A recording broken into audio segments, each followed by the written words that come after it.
Hegel, con una de sus obras más importantes, que es la Fenomenología del Espíritu, que fue escrita en 1807, plantea a la dialéctica del amo y del esclavo. Lo que se plantea con esta dialéctica es el origen de la historia, pero el origen de la historia no es más ni menos que el origen de las relaciones humanas. Entonces, para Hegel, el inicio de la historia es cuando se enfrentan dos deseos. Primero, hay que marcar la diferencia entre un deseo humano y un deseo animal. El deseo humano es el que desea deseos, ¿no? ¿Esto qué quiere decir? Que el ser humano desea el deseo de otro, ¿no? Para ponerlo en palabras más fáciles, el ser humano desea el reconocimiento de otro ser humano, ¿no? Si el ser humano desea el reconocimiento de otro, no es más que el deseo de sumisión de la otra persona hacia mí.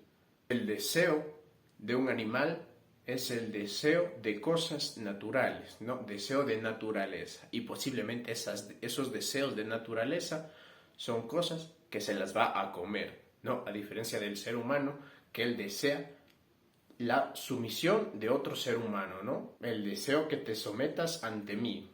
Hegel lo que plantea es una conciencia deseante. Dice que la conciencia es igual a deseo. Entonces, ¿qué pasa con esto, no? Le lleva aquí la contraria a los idealistas que la ponen a la conciencia como algo interno. Para Hegel, la conciencia, al ser deseante, es externa. Entonces, aquí lo que Hegel dice es que el animal desea naturaleza, ¿no? Desea alimentarse, ¿no? Y el hombre desea deseos, ¿no? Desea la sumisión. Entonces, se establece el enfrentamiento. Es decir, yo deseo que el deseo del otro me reconozca, ¿no? Es decir, yo deseo que el otro se me someta, pero el otro desea que yo me le someta a él, ¿no? Una vez que empieza la lucha de conciencias deseantes, estas están conscientes de que están luchando a muerte. ¿Por qué? Porque una conciencia deseante desea que la otra se someta, pero la otra desea igual sumisión. Pero va a llegar un momento en el que esta lucha va a terminar. ¿Y por qué? Porque una conciencia tiene miedo. Una conciencia va a perder porque va a tener miedo. Entonces esta lucha va a llegar a una resolución, ¿no? En la que una pierda, ¿no? Y la otra salga victoriosa, ¿no?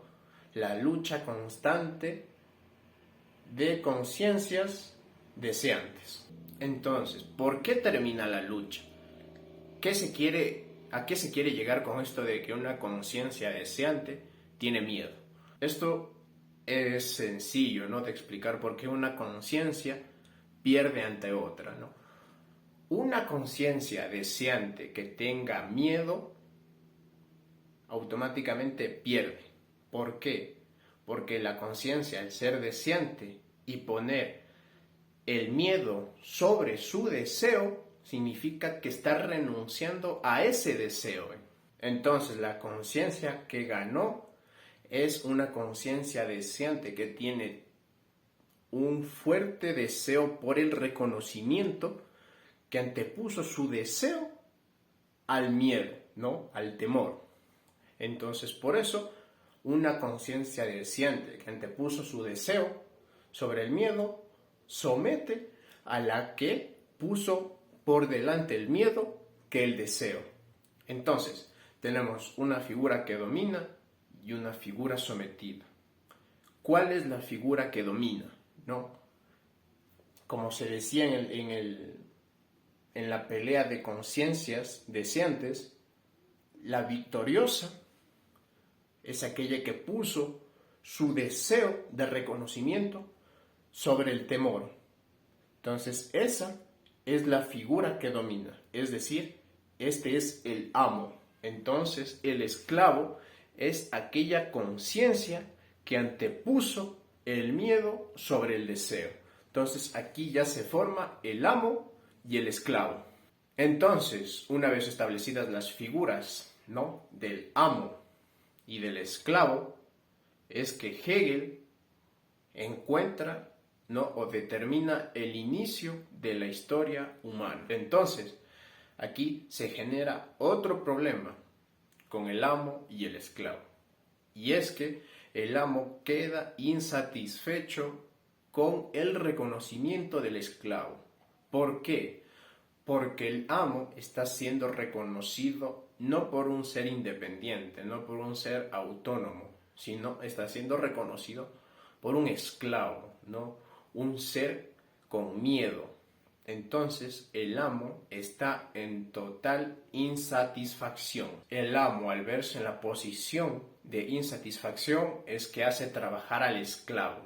Entonces, lo que pasa con el amo es que se limita a ser un ser ocioso, ya que solo recibe el trabajo del esclavo.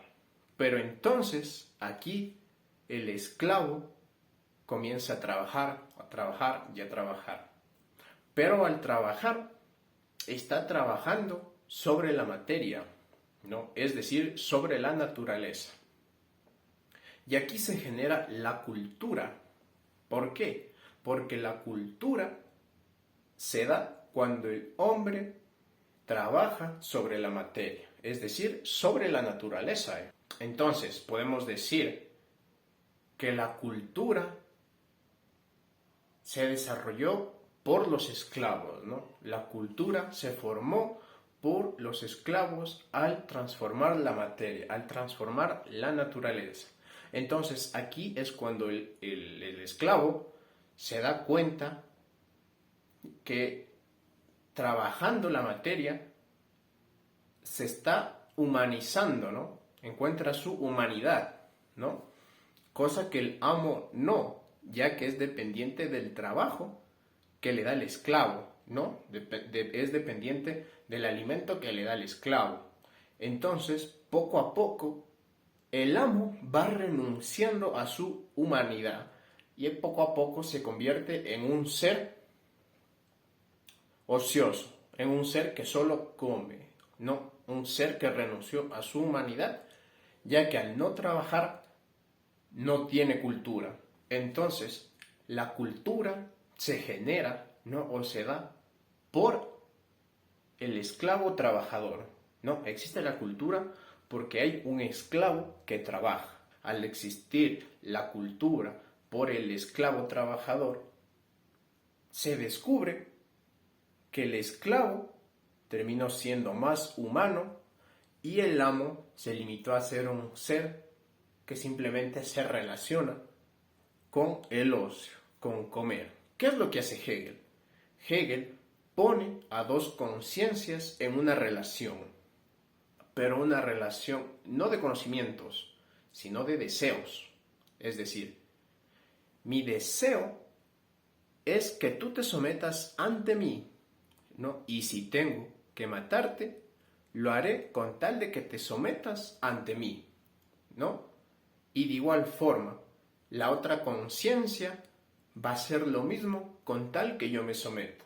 Entonces, aquí la conciencia que anteponga su miedo sobre el deseo es aquella que va a perder, ¿no? Aquí un ejemplo de el amo y el esclavo sería en una relación amorosa, en una relación sentimental, ¿no? ¿Y por qué? Porque aquí también está el amo y el esclavo presente, ¿no?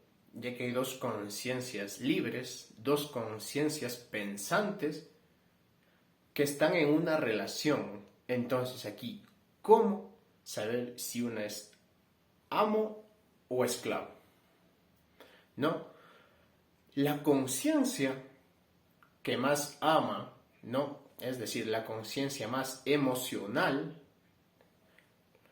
es aquella que es la esclava.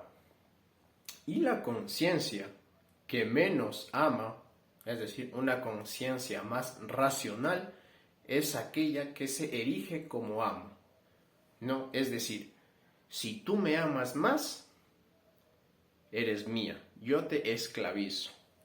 Si yo amo más, tú me esclavizas. ¿Cómo se desarrolla la dialéctica según Hegel, ¿no? La del amo y del esclavo. Para esto hay tres momentos, ¿no? La primera es cuando las dos conciencias se están peleando y todavía no ocurre nada, ¿no? Entonces pasamos al segundo momento, cuando es que una conciencia se somete a otra porque antepuso el miedo ante su deseo, ¿no? Entonces aquí se erige la figura de amo y esclavo. Entonces, una vez ya erigidas estas figuras, se pasa al tercer momento, que es cuando el esclavo niega al amo porque el esclavo lo supera, ya que éste genera la cultura, ¿no? Y el amo pasa a ser un ser, sin más. Entonces, claro, aquí Hegel nos plantea el primer momento como afirmación, el segundo momento como negación y el tercer momento como la negación de la negación.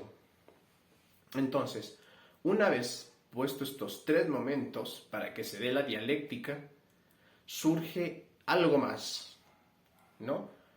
Y es que de la afirmación, negación y la negación de la negación es que éstas llegan a un acuerdo, ¿no? Y es que de este acuerdo sale la síntesis. Y de esta forma, Hegel nos plantea qué es la historia humana, ¿no?